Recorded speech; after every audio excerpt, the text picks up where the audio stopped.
What's up, everybody? It's not Ken with 10. I'm always doing that. I don't even know how to, it's 10 with Ken. I got it. It's 10 with Ken, everyone.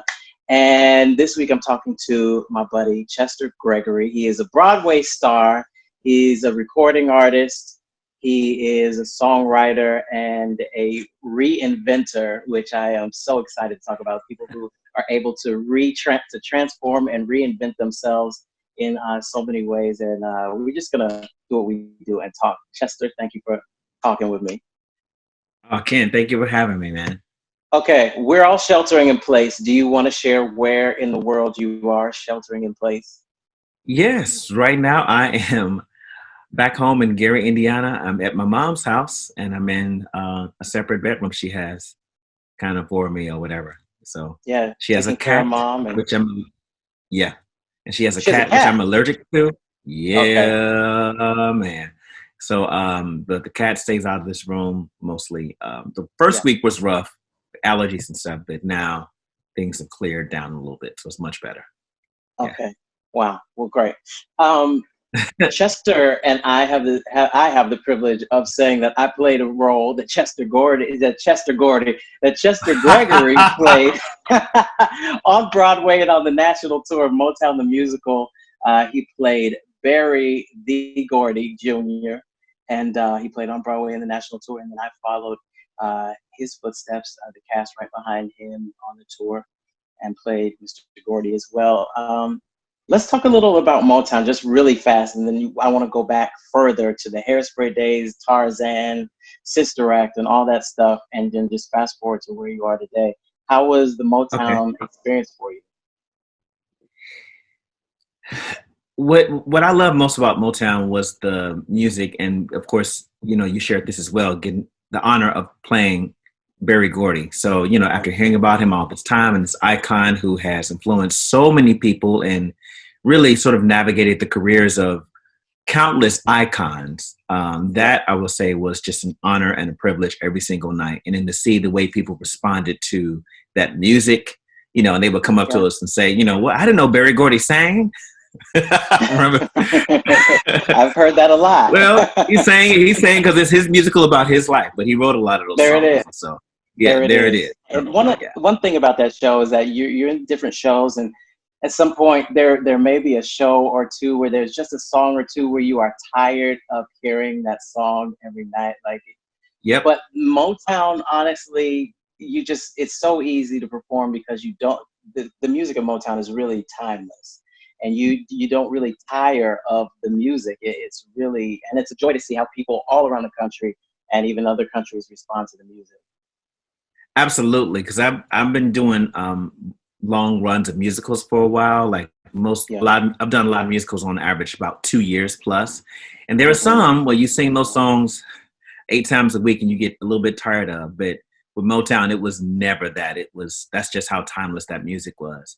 And then also for me, just a little personal thing about my journey with Motown is that I remember when I couldn't get calls for the audition for it, and I was told that I wasn't right for it, and all of these things. Yeah. And then so to actually be in the position to play Barry Gordy also was just a moment of that I would just check myself with gratitude every single Yeah. day. Like I remember when I couldn't even get called for this show, and so now I'm doing it. I feel that. I was in auditions for the Broadway iteration of the show, maybe 2015, and I was just going in for, I think it was like the Stevie Wonder, Mickey Stevenson Uh-huh. kind of track, and I didn't go far in the process, and I thought, well, maybe it's just not for me. I don't look like Yeah. anybody in the show. I don't look like Stevie. Yep. I'm too tall to be young Michael Jackson. So you kind of write yourself off and say, well, you write that off and say, okay, I'll move on. There's another place for me. Then when it comes back around, it's a really great feeling Yeah. to know that everything happens in its season and for a reason. You're there at that time for a reason. Absolutely. So you've done Seaweed. You've Yes. been in Seaweed in Hairspray. Tarzan. You've been Eddie in Sister Act. Mhm. You did Cry Baby on Broadway. Tell us a little bit about how exhilarating your Broadway experience is, because if anyone should be wearing that T-shirt. I think it's Judith's T-shirt. Judith Franklin has the T-shirt that's a black door. But then there's another, your friend, whose name escapes me, that has that booked hat and T-shirt line. Oh, That is Tiffany, you. Tiffany Stevenson. Yeah. Black tour. Tiffany Stevenson. That's right. You're a booked black tour. Tell us about just being employed on Broadway for, like a decade. So again, with Hairspray was sort of a similar journey with Motown, where Hairspray was my first Broadway show that I ever saw. And I kind of saw it reluctantly because at the time I was doing a show called The Jackie Wilson Story, and I had done a lot of 60s musicals. And Debbie McIntyre called me and was like, hey, I have a free ticket for you to see this Broadway show. You got to see a Broadway show. You got to see Hairspray. And I was like, I don't want to see a 60s musical on my day off after doing 60s musicals all the time. I was kind of like, okay, whatever. So I reluctantly went and just moseyed on in there. And I was blown away by the musical. And I didn't know that it was only in previews at the time. And I was like, okay, I've been asleep on this. Like, wait, this is new. And so I just felt like it was just going to sweep everything. And I was just a fan of the show. And then, so just fast forward a year later to pretty much the anniversary of me seeing the show was me being in it. And so one thing that I think that I have found that kind of keeps you moving forward is just to really stay in that place of gratitude. And so before I knew it, the Broadway debut just happened. And then I was excited every single day, every single night, because I remember just being a fan of the show. And so, and then from that was, I did Hairspray for 2.5 years, and then was Tarzan, Turk and Tarzan, and then Crybaby. And then, That's a real blessing. Let's talk about gratitude, because it's easy to be grateful when everything is happening well, like great for you. But how do you remain grateful when, it's hard, or when things aren't going your way, particularly as an aspiring artist? You get so many no's. It's not just yes after yes, but you have so many no's. How do you remain? Because to me, there is a frequency to gratefulness that raises you to being in a space to really fall in line with what's next for you. But it's tough to maintain that. It is tough to maintain that. So I think that one thing that is helpful during that time, and even times like this, when it's just so much, there's a heavy vibration of fear or uncertainty. The air is almost so thick with energy, you can almost feel like you can just have to cut through it just to get anywhere. But I think one thing is just being really grounded and rooted in what they call in The Alchemist, your personal legend. And so just to really be reminded of, okay, I'm trusting God, I'm trusting the universe that what is happening for my good, and it's happening for my purpose. And in this situation, though it's difficult and it's hard, it's not something, I'm not sitting here and pretending like this is something that happens one time and you feel like, oh, I got this down pat. It's a daily practice. But you have to remind yourself of why you do this, right? Do you do it for instant gratification? Do you do it for verification of somebody else? Or do you do it because you're deeply connected with your purpose, with God and the universe, and with sharing that? And so I'm often, having to check myself and remind myself of that. And so that kind of levels out the gratitude, whether it's in times of reaping, or whether it's in times of sowing, and times of just uncertainty. Planting, pruning, it's all a part of the process. After Motown, I went into the Kinky Boots tour, and during that time you shared a little bit with me, but I didn't get the whole huge story until after I finished tour. And you talked about an experience you went through, like what we're talking about now, where it's tough to be grateful when you have something going on that is really your livelihood and your passion, and you challenging you physically. Can you share a little bit about what you went through? Because for some, 2020 is like the year that you don't want to deal with. And I've seen people talk about, can we just go back to 2019? But for you probably I don't want to go back to 2019. How was it 2019, man? 2020, I will take this because, okay, so I used to look at 2019 as a trash year. Like if you've seen any posts or talked to anybody that I've talked to in the last year, I'd be like, 2019 is trash. I can't wait for it to be over, right? And so now that we're in 2020, I realized that what happened in 2019, I'm actually grateful for, because it helped prepare me for now. Had I Yeah. not gone through what I went through last year, I would be in a different place now. And so now I feel like I'm able to offer something useful when so many people are going through the same things. And so this is actually the year anniversary of me losing my voice. I've never had a serious vocal injury before, but one day in April of last year, my voice suddenly popped when I was talking to some friends. And I Just thought, okay, talking. maybe yeah, while I was talking. I wasn't singing or anything. I had just finished a long stint of performing 7 days a week with a show and then doing concerts on off days on Mondays of that show. And then I had a lot of deaths in the family. It was a lot going on. Yeah. And then on the day that I called and got no, I got a call from my agent that my agents were dropping me and all this other kind of stuff. And I was feeling uncertain. And I just went to talk to some friends. Boom, voice popped and it went away.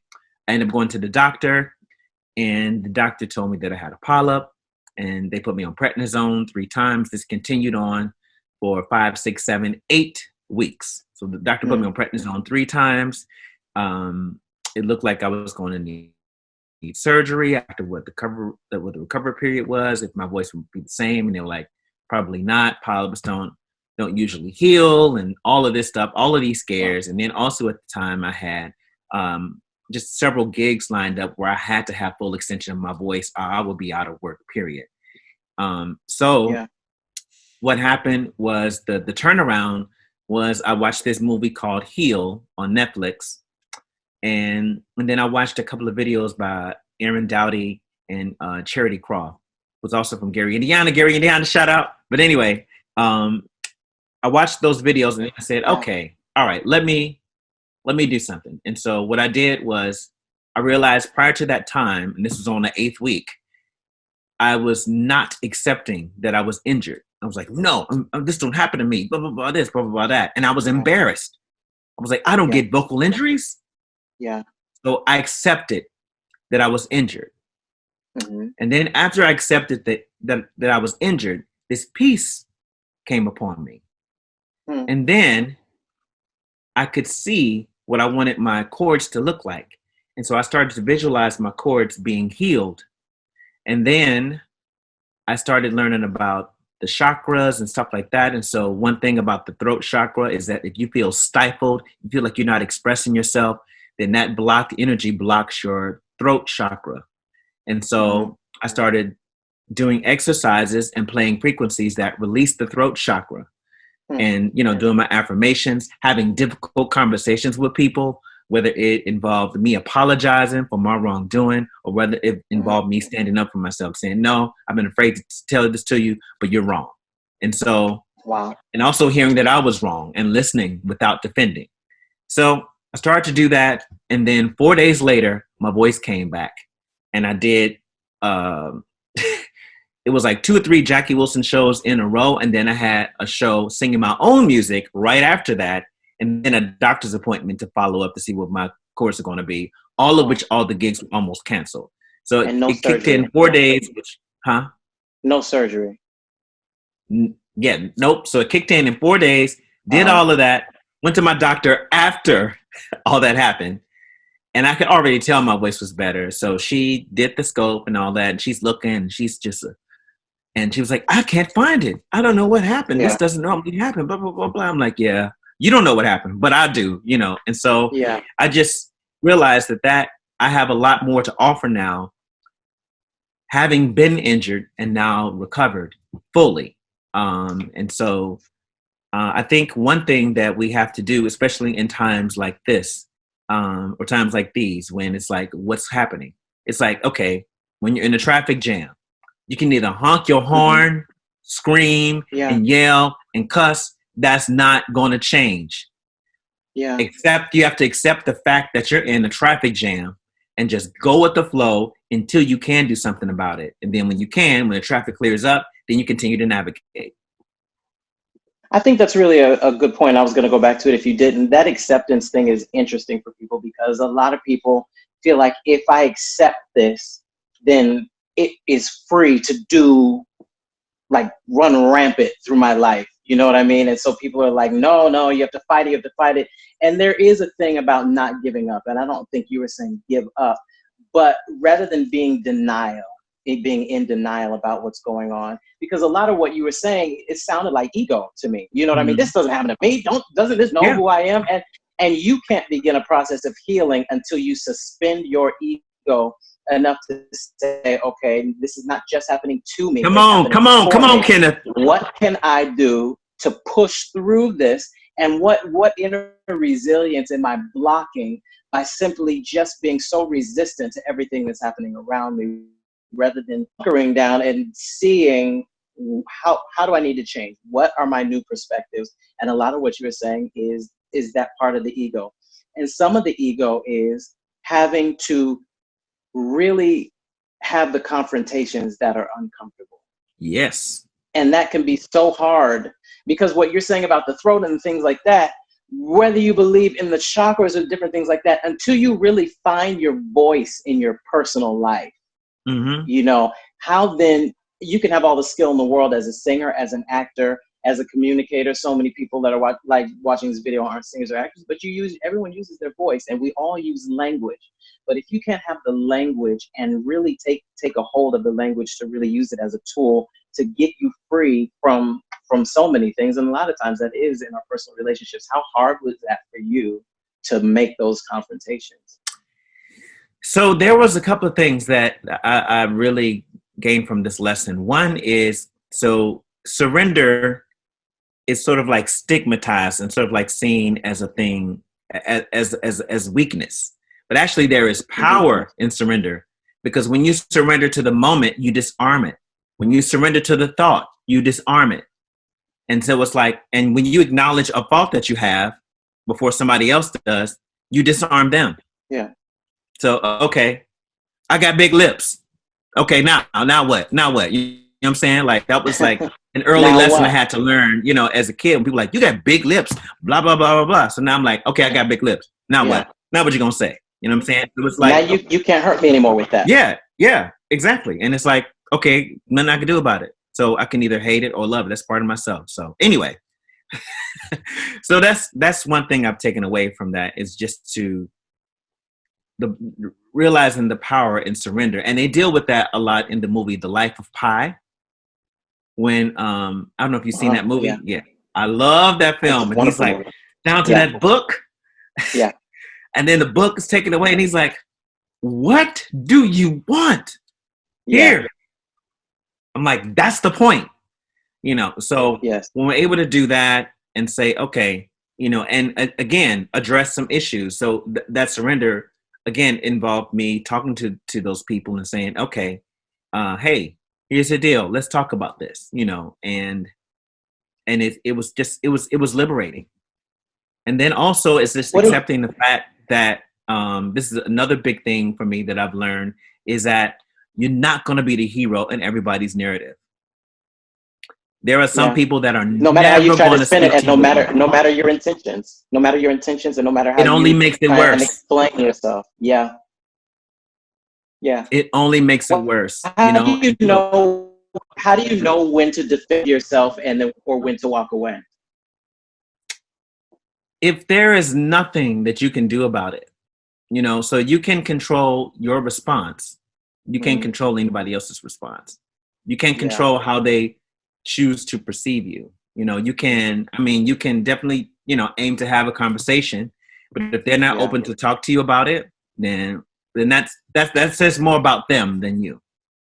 Like I always.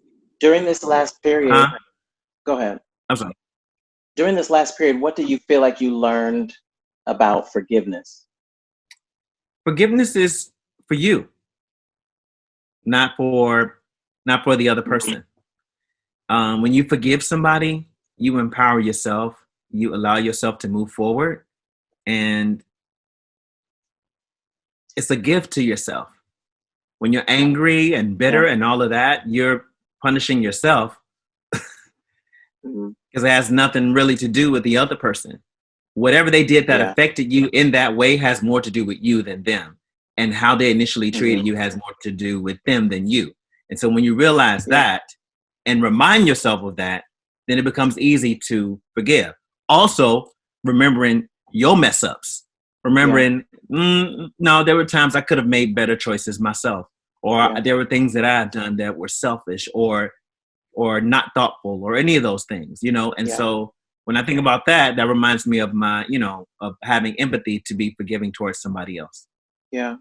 I think one of the things I learned about forgiveness and being offended is that wherever it hit you is probably a trigger point, because many times we forgive without even giving another thought. We don't even have to consciously say, I forgive you. You just let it go, you walk away. But those things where you're having a hard time forgiving is probably a red flag for a trigger that you may have, that is something that you need to look at within yourself. Doesn't mean the other person is not wrong. They probably are. They could very well be. But when you're having a hard time getting over it, I find that it's researching your own triggers to find out why it is that this has wounded you so bad. Exactly. Yeah. They talk about that in the Four Agreements. Somebody can walk up to you and shoot you point blank and say, I hate you. I hate your guts. Mm-hmm. But it has absolutely nothing to do with you. Everybody's responding to the world as they perceive it. And the more you remind yourself of that, the more you learn not to take things personally from other people. And you start to say, okay, Mm-hmm. whoa, I have a feeling about that. What can I do about that with myself to be better? Let's talk about your reinventing yourself, because you went from Chester Gregory, the Broadway star, and you're still that. And I anticipate that you will still do more, you know, on stage. But you have, I don't know if you want to call it an alter ego or a stage name or whatever, but you have like a lot of pop and R&B songs that you've released recently. The Doppler Effect, Aftervention, Throw It Back, which is one of my favorites. Come on now. And Doppler Effect was just licensed for a film, yeah, wasn't it? Yeah, it was a film called Open that premiered on BET. Yeah. So congratulations. so now, how did you find your way into all this? Okay, so I have wanted to record. So okay, it's always bugged me when people have told me, "Hey, I play your music all the time." I'm like, "What?" They're like, "Yeah, you're in rotation all the time. I love your music." And I'm like, "Thank you." I'm like, "What have you played? You know, what do you listen to?" You know, because I'm trying to find out what's resonating with people. And they're like, "Tarzan." And I'm like, "That's not me." You know what I mean? So great. Thank you, though. Thank you. I'm glad, but that's not my music. My music is In Search of High Love. The album you skipping over. That's actually me. To find Disney and find Sister Act. Right. So so having the privilege and honor to record a lot of songs as an actor, it's been kind of gray to to the audiences that want to support me and say like, what music is yours and what music is you were doing as an actor telling other people's stories. So I felt the best way to make that clear was to just record music under a different name, and a name that doesn't deviate too far. I'm not trying to have and do all these things. It's just like I just want to have a place that expresses the music that I want to share and the artists that influenced me, which is completely different from the Broadway world. And so so that's this CHESS as an acronym. I'm very thankful to the team that they've worked with me literally for years. I've wanted to do this for about 7 years now. And the music that you heard, we've worked on about 3 years before I could work up the courage to release it. So another thing that stifled my throat chakra, and I think also caused my injury, was a lot of crippling self-doubt. I doubt myself all the time. I always feel like I'm not worthy or not good enough, all of those things. And so really putting yourself out there as an artist to say, here's the music I want to share. And this is my story. This is not about Berry Gordy. This is not about Jackie Wilson. This is not about Hairspray or Turk or any of those things. Those are other people's stories. Here's my story. Here's where I messed up. And here's where I'm singing about it. Here's what I've learned through that process. And I hope it resonates with whoever it's supposed to. And so that's why I have the imagery of the moon so much too. So Throw It Back, Aftervention, the Doppler Effect, all have to do with the dissolve of relationships. So the moon, by the moon not having its own light, the moon only reflects light from the sun. The whole EP, which is coming out soon, is called Retrograde. And it's about things going opposite direction, also retro in terms of sound and grade. And then the moon being the reflective period, about learning from the things that didn't work in relationships. How can I become better? What from that, you know, all of those questions that come up when you have failed relationships to then become better and move forward. So that's what retrograde is. That's what the moon is. And chess as an acronym is just my Love it. story. How do you deal with the self-doubt? What did you come to the conclusion of it? Do you just ignore it and go on and do it anyway? Or what do you do if you chronically deal with it? How do you work through that every day? What has really helped me a lot with that is meditation. So crippling Mm-hmm. self-doubt is still ego. And so with me learning I'm now 170 days into my practice of meditation. My goal is to do at least 366 days. We have 366 days this year. But my goal is, so anyway, so as I learn through the art of and practice of meditation, as I learn to observe my thoughts, I then learn to observe that my self-doubt and all that stuff were just thoughts. And so I think one way is just to acknowledge it, accept it, be like, okay, I'm feeling a little bit doubtful. All right. Oh, and there you go. Okay, you just wanted me to say your name. All right, bye-bye. You know what I mean? It's almost like they're like children wanting to be acknowledged, like pulling on your coattail, like, hey, do you see us? Yeah, I see you. Hi. Hi, little Georgie. You know, hi, hi, self-doubt. Hi, hunger. As we learned from doing from intermittent fasting. Yeah. Yes. Yes, I'm an intermittent faster intermittently. What thoughts do you use to replace the self-doubting thoughts? What do you are the affirmations that you use every day, or how does that work? Yes. So, I mean, so I don't use necessarily anything to replace those thoughts. Once they are acknowledged, they tend to dissolve. But then also just to make sure that, I just go in with the intention of gratitude. So with my meditation and practice, I use the app Headspace. And so they kind of have a theme every day for you. And so, I just allow myself to breathe and I focus on that. And I just allow the thoughts to, just sort of pass me by. And then in addition to that, I have a gratitude journal that I write in every single day. The funny thing is I've encouraged people throughout the years to write in gratitude journals. And then I could never quite get the practice myself until now. And so I've been doing it myself now, writing like at least 3 things that I'm grateful for. And that tends to put me on track. So when you, yep. Got my journal right here. Yeah. How has it been a benefit to you to write the things that you're grateful for every day?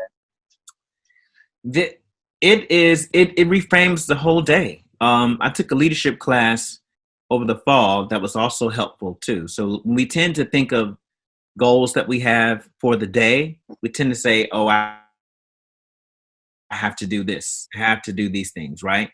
But when you reframe it and say, I get to do these things, then it has a sense of urgency and it's also lifted a little bit. And then I think the highest place of gratitude is to say, I'm blessed to do these things. Yeah. And then you add a why to it. I'm blessed to do this interview today because whatever reason, you know what I mean? And so, but then what I found was that sometimes in the class, actually, a lot of people would say, well, I'm blessed to put gas in the car because there's a lot of people that don't have cars. And then that was the first time I spoke in the class after being silent for a week. And I was like, well, I like to think of it as, I'm blessed to do the things I'm able to do not because other people don't have them, but because I remember when I didn't. I remember when I only prayed for the things I have now. And so that is reason enough for me to be in gratitude. Otherwise, it's focusing on somebody else's lack. It's comparison, which still is not always healthy, but what it really means in your life is really what matters. That's awesome. Yeah. So we'll be looking out for the EP sometime soon. I love all the visuals that you're doing with it, man. I think it's great. And it's really a great example and inspiration of how you can continue to reinvent yourself as life changes and as you change and evolve, to also give yourself the space to not be boxed in. So absolutely. Thank you. Yeah, I think it's important for us to allow. So a lot of times we have these dreams and goals, especially as artists. We'll have a dream or goal or vision, as a child or, freshly out of school or something like that, right? And then we're like, no, I want to be that. But yet, on the flip side, we have this entire life of experience. And so it's like we're holding ourselves to an idea or ideal that we had early on before we've had these experiences. And so though we've evolved, we haven't allowed the vision to. And so I think as artists, we need to be kind to ourselves and allow ourselves to have a vision that evolves. And it doesn't mean that you're giving up on it. It just means that you've expanded your vision now to match who you are and reflect who you are in the world. And so what Chess does is I'm not trying to do or be anything that I'm not. This is the music that I like. These are the ideas I want to share. And I hope it resonates with everyone that it's supposed to, That's all you can do. Yeah. I just noticed you're wearing a Muhammad Ali hoodie. I'm wearing a t-shirt. Oh, come on now. That is so funny. Yeah, we're Muhammad so Ali, alike and so different hero. all at the same time. It's crazy. Yeah, he's fantastic. Yeah. And he's the epitome of living up to where you are in that moment. When he was Cassius Clay, he was Cassius Clay 1,000%. And then when he evolved into Muhammad Ali, it was Muhammad Ali. And then as Muhammad Ali evolved, you can kind of see he was committed each step of the way to that. Yeah. And that's all we can hope to be. Thank you for your time today, man. And thank you. Check out Chester and all of his great stuff. We're going to see you do your thing some more real soon, I'm sure. Yes. The EP is coming soon. The sucks. But thank you. But meanwhile, it's the Doppler effect, CHESS. There you go.